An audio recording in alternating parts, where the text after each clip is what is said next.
If you do a lot of muscle-ups, pull-ups, dips, squats, front levers, planches, Hephaestos, or any other insane calisthenics skills, you may be feeling pretty sore or kinda inflexible and tense. I personally never took stretching seriously because I like moving a lot of weight and doing extremely advanced calisthenic skills. So I'm not your gay, typical yoga master doing these weird stretches that are supposed to, I don't know, unlock your third eye or some shit. I am into practicality. So here are 8 easy to apply stretches that allow me to be one of the strongest calisthenics and streetlifting athletes at the young age of 16. If you do a lot of weighted pull-ups, your lower back can be kind of tense. And this really good stretch stretches your entire back, emphasizes on the lower back, and also works your abs whilst doing that. What an amazing stretch. And if you do a lot of weighted dips, your chest will feel kind of tense, and that can even fuck up your posture, like for example, me. Now it's a lot better, but it used to be really bad. And the benefit of this exercise is that you can do it anytime, anywhere. I will literally do it right now. You just grab the bar and stretch your chest. There are multiple ways how you can do it. You can do it like this to stretch a bit of your lower chest, and you will lean forward and slide your arm back down and stretch your entire chest, and you can also stretch your upper chest. This exercise is absolutely amazing. If you do a lot of dips, pull-ups, and also front levers, your back, mainly your lats, will feel kind of tense and unflexible. So this stretch is absolutely amazing for that. You can also do it in multiple variations, multiple angles as this stretch, and it's really good at stretching your lats and also your mid-back, which is something that not many of you know, but it gets really worked whilst doing the dips. And if you don't stretch it often enough, you can get, like I used to get, muscle spasms in that area, and that definitely wasn't the greatest feeling. And here is another one for weighted dips.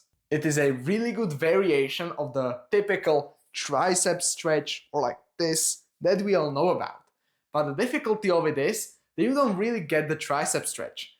That's why you need to get into this like kind of awkward position with a resistance band and also pull your elbow back to really get a deep tricep stretch.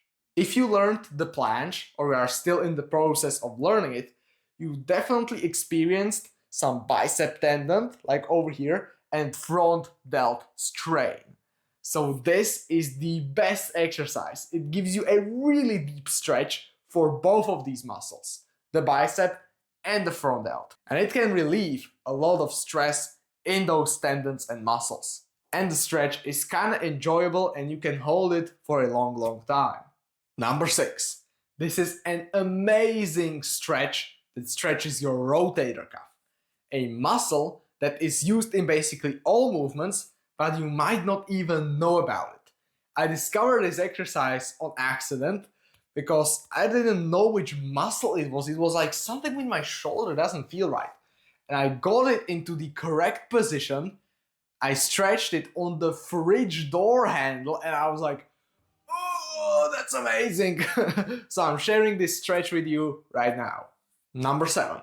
If you have sore abs from doing tons of front levers or even weighted muscle ups, because I get sore abs after that, you can try this exercise. It's really simple. I think it's called the cobra pose. It will give you a really good abdominal muscle stretch. And you can also combine it with this movement, which I really don't know how it's called, but it also stretches your lats and lower back pretty decently. Number 8. Yeah guys, I needed to incorporate something for legs. Yeah, I know you are a calisthenics athlete and you don't really like training legs, but listen up. If you're going to train squats, this stretch is amazing. I call it the deep sit. I do this quite even often during the day because after squats, all of those muscles that I stretch with this movement feel kind of tense and sore, and it really helps me relieve some of that like unflexibility, so I feel better and more mobile the day after training legs. Plus, you can combine it with this type of stretch. When I do like sumo deadlifts, my like hamstrings are kind of tired the day after, so I do this kind of stretch to warm them up. And something I need to tell you about stretching in general, it is that there were no studies proving that stretches improves recovery. This doesn't have anything to do with recovery. This has to do with flexibility and your general well-being. It doesn't enhance recovery, but it gives you the feeling of feeling recovered. If I wake up the day after training planche, I'm like, oh, my front delt and biceps are really sore. By the way, you shouldn't do this stretching right after training because it will make you kind of even more sore because you get like micro tears in your muscles, whatever, and then you tear them up even more without any of the muscle-specific CNS adaptation, for example, for the planche, whatever these complicated terms. So it doesn't help you with recovery, but it makes you feel better. If my front delts and biceps are sore after doing planche, I do that stretch with my arms back, and then I feel just much better throughout the day. So make sure to give these stretches a try. Take care, bro. You go.